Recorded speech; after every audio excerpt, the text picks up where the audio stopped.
Güney Pasifik'te deneyimi olmayanlara sürekli. Yolculuğumuzun tekrar eden güzellikleri, bir ön tat gibi görünebilirdi cennetin kendisi. Sydney'den, Sadakat grubu arkamızda kalana kadar, biz uzun bir süre muhteşem hava dönemi yaşadı. Gece kırpma altında yıldızlar ve gündüz sıcak güneş ışığında, zarif küçük gemimiz sürüyordu. Pürüzsüz denizleri aşarak yolunu açıyordu ve tek uğraşımız yürüyüş yapmak, güvertelerde dolaşmak ve seferin sonucunu tahmin etmek için. Ve biz de yola çıktık. Isle of Pins'ı gördükten sonra neredeyse kuzeye doğru eğildik ve Yeni Hebridlere doğru yola çıkıyordu. Her saat sabırsızlığımız artıyordu daha büyük. 2 günden kısa bir süre içinde, her şey yolunda gidersek, kendi yerimizde olmalıyız. Varış noktası. Ve 24 saat sonra, eğer şansımız doğrulanırsa yükselen olanı, Phyllis ile geri dönmemiz gerekirdi.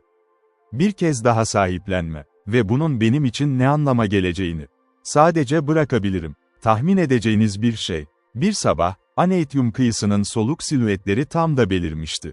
İleriye baktığımızda, Wetherill ve ben tesadüfen oturuyorduk başlıklarda. Deniz cam kadar pürüzsüzdü ve küçük geminin burnunu su kaplarken onu karlı çizgilerle kapattı, her iki eğimden de duyulan tek sesti. Her zamanki gibi, sohbet, başka konulara daldıktan sonra tekrar kalbimize en yakın konu. Bu da bizi birkaç açıklama yapmaya yöneltti, Nikola ve karakteri. Ondan bir şey istemeden edemedim. Açıklama. Nikola'dan nasıl bu kadar korktuğumu bilmek ister misin? Sordu. Sana sebebimi vermek için sana bir şey söylemem gerekecek hikaye. Bunu yapmaktan hiç rahatsız değilim ama korktuğum şey şu, olasılığından şüphe etmeye meyilli olabilirsiniz. Ancak, isterseniz duyacaksınız. Her şeyden önce bunu isterim, diye yanıtladım. Uzun zamandır özlem çekiyordum. Bir süredir sana bunu sordum ama tam olarak damadım cesaret. Öncelikle, dedi Bay Wetherill, anlamalısın, Taç Bakanı olmadan önce, hatta üye olmamdan önce parlamentoda bile olsam da, oldukça maaşlı bir avukattım antrenman. Bu, eşimin ölümünden önce ve Phyllis'in okul. Anlatacağım zamana kadar katıldığım şeye kadar. Çok sansasyonel bir dava değildi. Ama ün kazanma fırsatım şuydu, ama farkında değildim, yakında. Bir gün savunmam için görevlendirildim, Sydney'de bir gemide bir Çinlinin öldürülmesiyle suçlanan bir adam, Şangay'dan yapılan bir yolculuk. İlk başta hiçbir şüphe yok gibiydi suçluluğu, ama tek bir tesadüfle, detaylarıyla birlikte anlatacağım seni sıkmıyorum, onu kurtaran bir plan buldum. O adamı hatırlıyorum. Mükemmel ve tuhaf biriydi, yarı zekiydi, diye düşündüm ve duruşma zamanı, bir acı içinde tüketimden ölmek gibi. Minnettarlığı daha acınası olan ise bana ödeme yapma gücü olmadığı için. Fakat bana başka bir şekilde telafi etti. Bir ıslak gece, duruşmadan birkaç ay kadar sonra, oturuyordum oturma odamda eşimin müziğini dinlerken bir hizmetçi içeri girdi. Bana bir kadının beni görmek istediğini söylemek için. Koridora çıktım. Orada yaklaşık 5-20 yaşında, uzun boylu bir kız bulurken yaş. Kötü giyinmişti ama büyük bir heyecan içindeydi. "Siz Bay Wetherill misiniz?" dedi. Centilmen olarak Çin'i savundu geçen gün davada Pete mi? "Evet," diye cevapladım. "Size nasıl yardımcı olabilirim? Umarım China Pete burada değildir, yine sorun mu?" "Bu sefer daha kötü durumda, efendim," dedi kadın. "Ölüyor. Ve gitmeden önce seni yanına getirmem için beni gönderdi." "But beni ne için istiyor?" Oldukça şüpheli sordum. "Eminim bilmiyorum," diye yanıtladı kız. "Ama o sürekli çağırıyor, hepinize bu kutsanmış gün, Bay Wetherill'i çağırın." "Bay Çağır Wetherill, işten döndüğümde seni almaya geldim." "Eğer geliyorsun, efendim, çabuk olsan iyi olur, çünkü o dayanamaz günaydın." "Pekala, hemen seninle gelirim," dedim. Sonra, bana söyledikten sonra eşim benim için oturmamasını istedi, garip habercimi takip ederek ev. Neredeyse 1 saat boyunca yürüdük, daha derinlere daldık kasabanın bir çeyreği. Yürüyüş boyunca rehberim katı bir şekilde hareket etti sessizlik, birkaç adım önde yürüyüp sadece benim vardığımızda belirli bir yöne başını sallayarak onu takip ediyordu kesişen yollarda veya iç içe geçenlerde. Sonunda onun istediği sokağa vardık. Köşede geldi aniden durdu ve ilk 2 parmağını ona soktum out. Sokak çocuklarının tarzına uygun tiz bir ıslık çaldı. Bir an daha sonra, yaklaşık 10 yaşında şok başlı bir serkeni ortaya çıktı karanlık bir ara sokak ve bize doğru geldi. Kadın ona bir şey söyledi ki anlamadım, sonra keskin bir şekilde sol eline döndüm ve işaret ettim. Onu takip etmem için beni. Sokaktan başımıza, kötü bir sokaktan geçtik, bir büyük avlu, ölüm sessizliğiyle dolu bir sessizlik vardı. Gerçekten de, bir daha garip ve ıssız bir yer, hiç tanıştığımı hatırlamıyorum. Hiçbir ruh görünüyordu ve evlerle çevrili olsa da, sadece iki zayıf ışık kendini gösterdi. Rehberim bunlardan birine doğru kendi yoluyla, eşiğinde durdu. Bir panelde onunla rap yaptı, parmaklarını kullandı ve bunu yaparken birinci kattaki bir pencere açıldı ve sokakta tanıştığımız çocuk dışarı baktı. "Kaç kişi?" diye sordu beni getiren kadın. Yüksek bir fısıltıyla "Beni getiren." "Artık yok," diye yanıtladı çocuk. "Ama Çinlilerin bir gücü vardı burada, tüm akşam var ve 1 saat önce bir beyefendi vardı pelerin." Daha fazla haber beklemeden kadın eve girdi ve ben peşinden hemen takip etti. Macera açıkça doğruya yaklaşıyordu şimdi. Kapı arkamızdan kapandığında çocuk tepede belirdi, yanan bir mumla bir merdiven. Buna göre yükseldik onu ve bunu yaptıktan sonra kapının ucundaki bir kapıya doğru ilerledik. Korkunç derecede kirli bir iniş. Ara sıra bir sesin sesini duyabiliyordum, sondaki bir odadan gelen öksürük. Ama yoldaşım bana söyledi durdu, o da kendi başına odaya girdi, kapıyı kapattı. Çocukla yalnız kaldım, o da hemen beni altına aldı koruma ve benim için bölünmez bir dizi yüksek performans sergiledi. Zayıf korkuluklarda değerli akrobatik performanslar, kendi üzerine tehlike, ama görünüşte tatmin vardı. Aniden, tam başlamak üzereyken repertuarındaki en başarılı parça olacağına dair vaat edilen parçaya başladı. Durdu. Yere yüzüstü yattı ve başını kenara doğru uzattı. Bir zamanlar korkulukların olduğu yere baktı ve yarı karanlığa kadar aşağıda. Her şey mezar kadar sessizdi. Sonra, olmadan uyarı, badem gözlü, iki kuyruğu bir kafa merdivenlerde belirdi ve yukarı baktı. Onu durduracak bir şey söylemeden önce, genç tek terliğini çıkardı, sağ eline aldı, eğildi biraz daha ileri ve yükselen celestiyale sert bir darbe vurdu topuğu olan ağız. Aceleyle iniş sesi duyuldu ve bir an sonra sokak kapısının çarpması duyuldu. Sonra her şey sessizleşti yine ve genç bana döndü. "O Ah Chong'du," dedi gizlice. "O 6. Çinli, ben karanlıktan beri o şekilde indim." Bu önemli bilgiyi çift eklemle kapattı. Olağanüstü vahşet yemini etmişti ve bunu yaptıktan sonra yeniden başlayacaktı akrobatik gösterilerinin performansını. Ona sorarak durdurmasaydım, hareketinin sebebini anlattı. Bana gülümseyerek baktı. "Bilmiyorum, ama umurumda olan tek şey içeride China Pete'in bana kızdırması, 6 peni, her Çinli için, ağustan uzak tuttuğum şey. O bir rom biri China Pete, ve öksürüp öksüremez mi? Aman salım," diye sona erdi. Başka bir soru sormak üzereydim ki kapı açıldı ve kız, beni eve getiren kişi odaya çağırdı. Girdim ve beni oradaki kişiyle yalnız bıraktı. Gördüğüm tüm pis yerler arasında ve şanssızlığım oldu zamanında birçok keşfetti, o hepsini gölgede bıraktı. Üzerinde yatak, yastıklarla desteklenmiş ve belli ki çöküşün son aşamasında, China Pete adında bir adamdı. Yalnız kaldığımızda işaret etti, yatağın yanında bir kutu ve kendime oturtmam gerektiğini işaret ediyordu. Bunu yaptım, şu adreste, aynı zamanda onu bulduğum için üzüntümü ifade etmek için fırsat buldum. Bu acınası durum. Nezaketime cevap vermedi. Ama sonra küçük bir duraklama fısıldamaya yetecek güç buldu. "Bak, biri var mı kapıda?"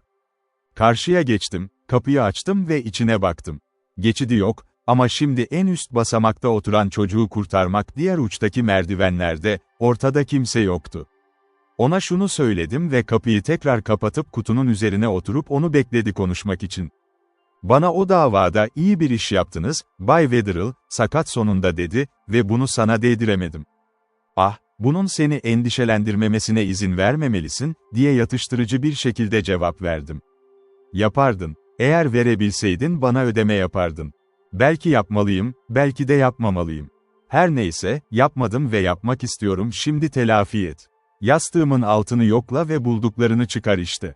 Bana söylediğini yaptım ve tuhaf küçük bir tahta ortaya çıkardım, yaklaşık 3,5 inç uzunluğunda, kalın ahşaptan yapılmış ve her yeri Çin yazıtlarıyla kaplıydı. Bir ucunda küçük bir parça vardı, ağır altın ip, çok lekelenmiş gibiydi. Ona verdim ve o da baktı. "Sevgiyle, bu küçük çubuğun değerini biliyor musun?" diye sordu. "Hiçbir fikrim yok," diye yanıtladım. "Tahmin et," dedi. Onu eğlendirmek için tahmin ettim, 5 pound. Küçümseyerek güldü. 5 pound. Ey tanrılar! Bir parça çubuk olarak 5 pound'a değmez pence. Ama gerçekte dünyada yeterli para yok satın almak için. Tekrar hareket edebilseydim, kendimi dünyanın en zengin ve en güçlü adamı da onunla birlikte. Keşke tahmin edebilsen. Onu almak için yaşadığım tehlikelerden bir parçacık bile. Öleceksin şaşkınlık. Ve tüm bunların ironisi şu ki, şimdi elimde kaldı ama yapamam bunu kullanırlar. Lama Serai rahipleri 6 farklı durumda Pekin'de onu ele geçirmek için beni öldürmeye çalıştılar. Onu indirdim Çin'in merkezinden, dolaşan bir dilenci kılığına girmiş. O iş gemideki Çinli kişinin öldürülmesiyle bağlantılı, ki sen beni savundun, bunun yüzündendi. Ve şimdi burada ölüyorum. 10 milyondan fazla anahtarı elimde olan bir köpek gibi. Nikola'nın 5 yıl boyunca bunu elde etmeye çalıştı, ancak başarılı olamadı. Çok az rüyalarım. Sonuçta bende var. Eğer olsaydı, şimdiye kadar ölü olurdum. Bu Nikola kim, diye sordum. Doktor Nikola, aslında o Nikola, sana söyleyebileceğim tek şey bu. Eğer sen bilge bir adamsın, daha fazlasını bilmek istemezsin. Çinli annelere sorun, Pekin'deki badem gözlü yavrularını besiyor, kim olduğunu, Japonlara sor, Malaylara, Hintlere, Burmalılara. Port Said'deki kömür taşıyıcılarına sorun. Seylan'ın Budist rahipleri, Kore kralına sor, yukarıdaki adamları Tibet, Manila'daki İspanyol rahipler veya Borneo sultanı, Siam bakanları ya da Saigon'daki Fransızlar. Hepsi Doktor Nikola'yı tanıyacak ve kedisini. Ve, sözüme güven, ondan korkuyorlar. Elimdeki küçük çubuğa baktım ve adamın delirmiş olduğunu düşündüm. Bununla ne yapmamı istiyorsun, diye sordum. Onu yanında götür, diye yanıtladı ve hayatın gibi korusun. Fırsatın olduğunda kullan. Elinde ne varsa unutma. Ne olacaksa 1 milyon adam ve 10 milyondan fazla eşdeğer bir miktar toplamak. Bu noktada şiddetli bir öksürük krizi onu sardı ve neredeyse yırtıyordu parça oldu. Onu yatakta biraz kaldırdım ama almadan önce ellerimi uzaklaştırdım, dudaklarından kan fışkırıyordu. Bir anlık flash gibi bir anda kapıya koşup merdivenlerdeki çocuğu çağırdım. Bağırışımı tekrarladı ve kadının olduğunu anlamaya çok kısa sürede odada. Ama çok geç kaldık. China Pete ölmüştü. Cenaze için elimde olan tüm parayı verdikten sonra, ben ona veda ettim ve küçük çubuğu cebimde alıp geri döndüm eve. Oraya vardığımda çalışma odamda oturdum, mirasımı kendi işimden çıkardım. Cebine koyup dikkatlice inceledi. Kendine özgü gücü ve değeri konusunda, ölü adam tarafından bana anlatıldı, ne düşüneceğimi pek bilemedim. Kendi adamım özel görüşüm, China Pete'in bana anlattığı anda aklı başında olmadığıydı. Ve yine de, Çinli ile yaşanan kavga için nasıl hesaplayacaktım? Teknesi ve Sydney'deki Celestials'ın elde etmek istediği açık istekler bununla ilgili bilgi mi var? Yarım saat düşündükten sonra kasamın bir çekmecesine kilitledim ve yukarı çıkıp yatmaya gittim. Ertesi gün China Pete gömüldü ve ayın sonunda neredeyse hiç var olduğunu unutmuştu ve neredeyse hiç düşünmemişti onun tuhaf küçük hediyesi. Hala üst çekmecede duruyordu güvenli. Ama daha sonra daha fazlasını duyacaktım. Bir gece, çubuğu ele geçirdikten yaklaşık bir ay sonra, eşimle birlikte birkaç arkadaşımızı akşam yemeğinde ağırladık. Saat 11 vurunca, son misafirime iyi geceler diledim kapı eşiğinde. Araba, daha 50 metre aşağıya gitmemişti. Bir sokak kapımın önünde bir Hans'ım durdu ve bir adam ağır pelerin fırladı. Şoförü bekletmek için koştu adımlar. "Bay Wetherell, sanırım," dedi. Başımı salladım ve dileklerimi dilettim, "İyi akşamlar," diye aynı zamanda işini sordu.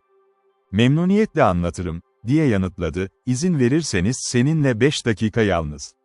En önemlisi ve Sydney'den ayrılırken yarın sabah erken saatlerde çok az zaman olduğunu göreceksiniz yedek tut." Evin içine ve arka taraftaki çalışma odama yönelttim, bahçeye bakıyordu. Oraya varınca ona oturmasını söyledim, benim yerimi aldım masamda pozisyon al, sonra, lambanın ışığında, olağanüstü olanın farkına vardım ziyaretçimin kişiliği. Bir an bana çok azarlı bir şekilde baktı ve sonra şöyle dedi. "İşim sizi biraz şaşırtacak, Bay Teiye. Öncelikle, izin verirsen sana bir şey anlatacağım kendimi ve sonra sana bir soru sorarım. Güzel olduğumu anlamalısın. Doğu gezgini olarak tanınır, Port Said'den Kuril adalarına kadar neredeyse tanıdığım bir yer değil. Bir hobim var, ben bir doğu merakları koleksiyoncusuydum, ama hiç olmadığım bir şey var elde edebiliyor. Ve bu nedir? Çinli bir celladın görev sembolü. Ama bu konuda sana nasıl yardımcı olabilirim? Tamamen sordum şaşkın. Son zamanlarda elinize geçen birini bana satarak, dedi. Yaklaşık 3 inç uzunluğunda küçük siyah bir çubuk ve üzerine Çin karakterleri. Tesadüfen duydum ki, senin bir tane senin elindeydi ve ben binlerce senden satın almak için kilometrelerce çaba göstermek için. Kasaya gittim, kilidini açtım ve küçük çubuğu çıkardım, Pete bana Çin vermişti. Döndüğümde neredeyse düşürüyordum ziyaretçimin yüzündeki heyecanı görünce şaşkın. Ama kendini toparladı ve şimdiye kadar yaptığı kadar sakin bir şekilde söyledi bana seslendi. İşte tam da mesele. Satın almama izin verirsen, satın alacak koleksiyonumu tamamlayayım. Buna ne değer veriyorsunuz? Değeri hakkında hiçbir fikrim yok, diye cevapladım, kitabı bırakarak masaya bakıyordu.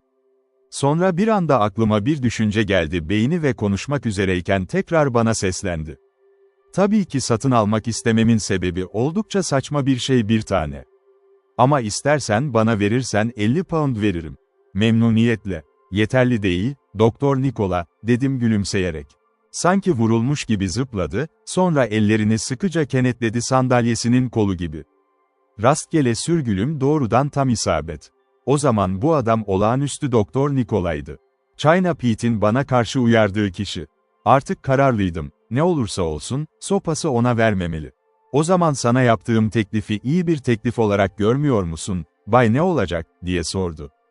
Üzgünüm söylemek zorundayım, sopa satılık değil, diye cevap verdim. O bana verdiğim tuhaf bir hizmet karşılığında bir adam tarafından bırakıldı ve sanırım onu hatıra olarak saklamak isterim. O durumda teklifimi 100 pound'a çıkaracağım, dedi Nikola. Ondan ayrılmak istemiyorum, dedim ve konuşurken, sanki konuyu çözdüm, götürdüm ve kasaya koydum, özenle kapıyı kilitlemeye karar veriyordu. Bunun için sana 500 pound vereceğim, diye bağırdı Nikola. Şimdi tamamen heyecanlıydı. Kesinlikle bu seni cezbeder mi? Korkarım bu miktarın 10 katı teklif hiçbir fark yaratmaz, cevap verdim, ayrılmayacağıma her zamankinden daha emin hissederek. Sandalyesine yaslandı ve neredeyse 1,5 dakika boyunca yüzüme tam bir baktı. Nikola'nın gözlerini gördün, o yüzden gerek yok ne kadar tuhaf bir etki yaratabildiklerini anlatmak. Yapamam. Benimkileri onlardan çektim ve eğer çaba göstermezsem yakında büyülenmeliydim. Böylece kendimi toparlayarak, yerimden fırladım başkan oldu ve böylece görüşmemizin sona erdiğini ona gösterdi. Ancak, son bir pazarlık denemesi olmadan gitmeyecekti. Benim yerimden kıpırdamaması gerektiğini görünce öfkesi çöktü ve açıkça satmam gerektiğini söyledi.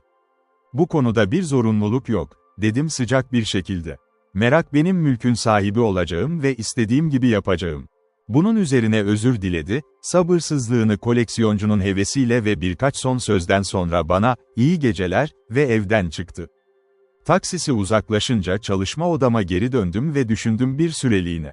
Sonra bir şey beni sopası çıkarmaya itti. Güvende. Yaptım ve masamda oturup ona baktım. Ne olduğunu merak ettim. Gizem bunun anahtarı olabilir. Doktor Nikola bunu tarif etmişti, ben kesinlikle hissediyordum. Yarım saat sonunda cebime koydum, almak niyetiyle eşime göstermek için yukarı çıktım. Kasayı tekrar kilitledim ve benim tarafıma gittim soyunma odasında. Röportajı anlattığımda ve çubuğu gösterdiğimde eşim için. Onu aynanın çekmecesine koydum ve yatağa gittim. Ertesi sabah, saat 3 civarında, bir sesle uyandım, biri kapımı şiddetle çalıyordu. Yataktan fırladım ve kim olduğunu sordum. Belki de öyledir. Büyük bir şaşkınlıkla cevap, polis, oldu. Bu yüzden sabahımı giydim ve bir polis çavuşunu bulmak için dışarı çıktım beni bekleyen iniş. Ne oldu? Ağladım. Bir hırsız, cevabı buydu. Onu aşağıda tuttuk, yakaladık eylem. Subayı çalışma odasına kadar takip ettim. Ne sahne oradaydı. O kasa zorla yerleştirilmişti ve içindekiler her yöne dağılmıştı. Yazı masamın bir çekmecesine geniş açılmıştı ve köşede, kelepçeli ve sağlam bir polis memuru tarafından korunan bir Çinli duruyordu. Kısaca söylemek gerekirse, adam yargılandı ve reddetti Nikola hakkındaki tüm bilgiler, bu arada, bulunamıyordu, mahkum edildi ve 5 yıl ağır iş cezasına çarptırıldı. Bir ay boyunca duydum artık merak hakkında bir şey yok.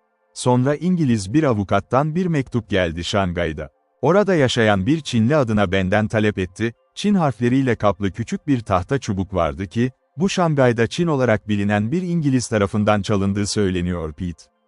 Bu çok açık bir şekilde Nikola'nın bir başka girişimiydi. Sahip olduğum için kabul edemeyeceğimi söyledim istek. Bir ay kadar sonra, tam olarak ne olduğunu kesin söyleyemem randevuyu, bu sefer Nikola ile tekrar iletişim halindeyim. Güney Amerika. Ama bu sefer bir fark vardı. Sadece kendime değil. Tamamen kendime karşı değil, tamamen savunmasız tehditlerim istediğini vermeyi reddediyor. Ama aynı zamanda eşime karşı ve kızım.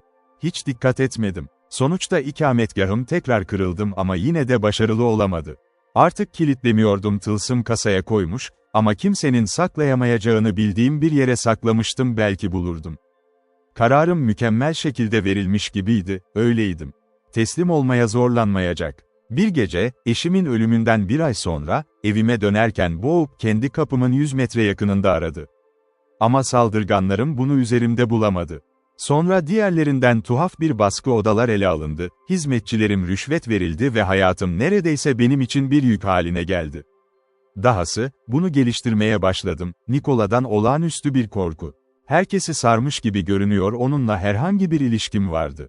Birkaç ay önce İngiltere'ye döndüğümde, bunu yaptım çünkü ruhum öyle bir depresyona girmişti ki Avustralya'da kalamayacağım. Ama çubuğu ayrılmadan önce bankada olan tabağım. Orada kaldı, dönene kadar. Onu eski saklandığı yerine geri koyduğumda. Londra'ya vardığım günün ertesi Trafalgar'ı geçiyordum meydan. Onu en az 10.000 mil uzakta bıraktığıma inanarak, Doktor Nikola'nın beni izlediğini gördüğümde ne kadar dehşet verdiğimi hayal edebilirsiniz. Yolun diğer tarafında, orada otelime döndüm, dedim. Phyllis tüm muhabirleri hazırladı ve aynı öğleden sonra biz Avustralya'ya dönmeye başladı. Geri kalanını biliyorsun. Şimdi ne düşünüyorsun, hepsinden bahsediyor mu? Bu olağanüstü bir hikaye. Şu anda çubuk nerede? Cebimde. Görmek ister misin? Çok iyi, izin verirseniz. Ceketinin düğmelerini açtı ve dikkatlice yapılmış bir cebinden ağım. Tam olarak onun uzunluğu ve şeklindeki küçük bir tahta parçası çıkardı, anlatmıştı. Ondan aldım ve dikkatlice baktım. Evet, öyleydi. Her yeri Çin yazılarıyla kaplıydı ve altın ipek bir parça vardı, sapına bağlıydı. Onda çok dikkat çekici bir şey yoktu. Ama itiraf etmeliyim ki, o acıyı hatırladığımda garip bir şekilde büyülenmiştim, yarattığı değişiklikler ve fırsatlar. Garip China Pete'in anlattığı hikaye ve Nikola'nın gösterdiği çabalar onu ele geçirmek için. Sahibine geri verdim, sonra ayağa kalktım, pürüzsüz denize bakıyor. Phyllis'in nerede olduğunu ve ne olduğunu merak ediyor, o yapıyordu. Nikola, onunla tanıştığımda ağır bir hesap verecekti. Benimle yerleşin ve sevgilim daha fazla zulüm bildirse ben de merhamet göstermeyeceğim. Ama neden Bay Wetherell ilginç bir şey getirmişti şimdi onunla mı? Soruyu ben sordum. Çok iyi bir sebep var, diye yanıtladı. Eğer bu sopa ise Nikola, sonra, tahmin etmeye hakkım olduğu gibi, bunu fidye olarak talep edebilir kızım için. Ve ona bunu vermeye hazırım. Sefil, bu şey beni kurtulmaktan memnun olacak kadar acı çektirdi o. Umarım onu teslim etmeden alabiliriz, ben dedim. Şimdi öğle yemeğine arka tarafa gidelim. Ertesi gün varış noktamıza 100 mil mesafedeydik ve ertesi gün öğlesine gelindiğinde yine onu gösterecek kadar yakındılar, planladığımız hareketler üzerinde bir konsey düzenlemek tavsiye edilir. Buna göre, bir öğle yemeğinden biraz önce Marquis, Wetherell, kaptan ve ben, savaş planımızı değerlendirmek için arka tente altında buluştuk. İlk dikkate alınması gereken konu, bence, Bay Wetherell, dedi kaptan, hangi tarafın olduğu noktasıdır adaya ulaşacağız. Bunu halledeceksin, diye yanıtladı Wetherell, bana bakarak. Yeri biliyorsunuz ve bize en iyi şekilde tavsiye verebilirsiniz. Bunu elimden geldiğince yapacağım, dedim, oturup güverteye ve bir parça tebeşir ile bir kontur çizdi. Ada şekillendi böyle. Resif yok. Şüphesiz en iyi demirleme yeri burası. Ama işte en çok yaklaşma ihtimalimizin olduğu nokta gözlemleniyor. Arazi yüzülülüğü kıyıdan yukarıya doğru ve, hatırladığım kadarıyla, eğer varsa, kulübe için en olası yer Miss Wetherell'i orada tutmak biraz uzun olacak. Güneye bakan plato, adadaki tek su kenarında sert. Ve oraya ne tür bir demirleme yerine varacağız, sence, diye sordu sahibinin teknesinde risk almak istemeyen kaptan. Çoğunlukla mercan. Belki çok iyi değil, ama buhar yükseleceğimiz için, oldukça güvenli. Peki, iniş yaptığımızda kulübeye nasıl varacağımızı öneriyorsun? Bunu düşünüyorum, dedim ve en iyi planın adaya yaklaşmamız olduğu sonucuna varıldı. Gece karardıktan sonra yaklaşık 3 mil uzaklığa çekilip karaya çekilmek tekne. Sonra doğu yamacından tepeye çıkıp ineceğiz onlara. Muhtemelen o bölgeden bizi beklemeyecekler ve bekleyecek. Yoğun bir yangın altında tepeye tırmanmaktan daha kolay olacağı. Ne öyle mi dedin? Hepsi bunun uygulanabilir göründüğünde hemfikirdi. O zaman çok iyi, dedi kaptan, öğle yemeği yiyeceğiz, sonra da hazırlıklarımıza başlayalım. Sonra bana döndü, seni içeri alacağım kabinim, Bay Hatteras, ara sıra amiraliteye bir göz atın tablisa, isterseniz. Eğer düşünüyorsan muhtemelen bana söyleyebilirsiniz güvenilebilir. Memnuniyetle yaparım, diye yanıtladım ve sonra aşağıya indik. Yemeğimiz bitince kaptanla birlikte bakmaya başladım. Harita ve üzerine demirleme yerimizi işaretledik. Sonra bir erteleme yapıldı arka tarafta ve tüfek ile tabanca ekipmanımız tamamen yenilendi. Biz daha önce çıkarma ekibimizin 8 kişiden oluşmasına karar vermişti adamlar, Wetherill, Beckenham, Yatınbaşı, ben ve 4 kişi mürettebata. Her biri bir Winchester tekrarlayıcı ile donatılacaktı tüfek, bir tabanca ve bir düzine fişek. Tek bir kurşun bile atılmadı, ancak kesinlikle gerekli olmadıkça ve en büyük özen kulübeye yaklaşmak için. Mümkünse, kulübeye zarar vermeden mahkumlar. Silahlar dağıtılıp dikkatlice incelendikten sonra, 16 yaya sörf teknesi ortaya çıkarıldı ve kaldırmak için hazırlıklar yapıldı denize düştü. Bu iş bittiğinde öğleden sonra geç saatlerdi ve mesafeyi aşmayı düşünmeye başladığımız kadar kısa sürede bu da bizi varış noktamızdan ayırdı. Alacakaranlık vakti arka tarafta duruyordum, taf korkuluğuna yaslanmışken, Beckenham yanıma geldi ve yanıma durdu. Harikaydı, ne harika bir şey bu birkaç ay onda fark yaratmıştı. Şimdi bir kahverengi gibi kahverengiymişti meyveli ve herhangi bir erkeğin görmek isteyebileceği kadar güzel bir genç adamdı. Adayı doğrudan alacağız, dedim ve o bir yanımda Demir'le. Bu gece gitmen gerektiğini mi düşünüyorsun? Hatırla, vurulma riski var. Bunu düşündüm, dedi. Elimden gelenin en iyisini yapmanın benim görevim olduğuna inanıyorum sana ve Bay Wetherell'e yardım etmek için. But baban bilse ne derdi? Sadece doğru olanı yaptığımı söylerdi. Sadece yazıyordum ona, her şeyi anlatıyor. Bana bir şey olursa sen mektubu kulübenin çekmecesinde bulacak. Seni tanıyorum. Ona göndereceğim. Ama ikimiz de sağ salim çıkarsak ve kurtarırsak Bayan Wetherill, bir iyilik isteyeceğim. Ne olduğunu anlamadan önce kabul edilir. Çok büyük bir iş değil. Bana en iyi adam olmama izin vermeni istiyorum. Düğün, öyle olacaksın. Ve daha iyisini asla arzulayamam. Bunu duymak hoşuma gidiyor. Birlikte çok şey yaşadık Avrupa'dan ayrıldığımızdan beri, değil mi? Yaptık ve bu gece Doruk'a ulaşacak, yoksa çok yanılıyorum. Nikola'nın dövüş göstereceğini düşünüyor musun? Bence hiç şüphem yok. Köşeye sıkıştırılırsa muhtemelen şeytan gibi savaş. Tanışmak istediğim kişi Baxter'ım. Nikola benim adamım. Ona karşı büyük bir kin besledim ve bunu ödemek istiyorum. Bournemouth körfezinde dolaşırken ne kadar az düşündük böyle kısa bir sürede birlikte. Güney Pasifik. Böyle bir işte. Neredeyse fazla garip görünüyor mümkün. Öyle de öyle. Ama iyi biten her şey yolunda. Umarım gidiyoruzdur bu gece başarılı olmak için. Şimdi köprüye çıkıyorum. Bakalım yapabilir miyim ilerideki araziyi al.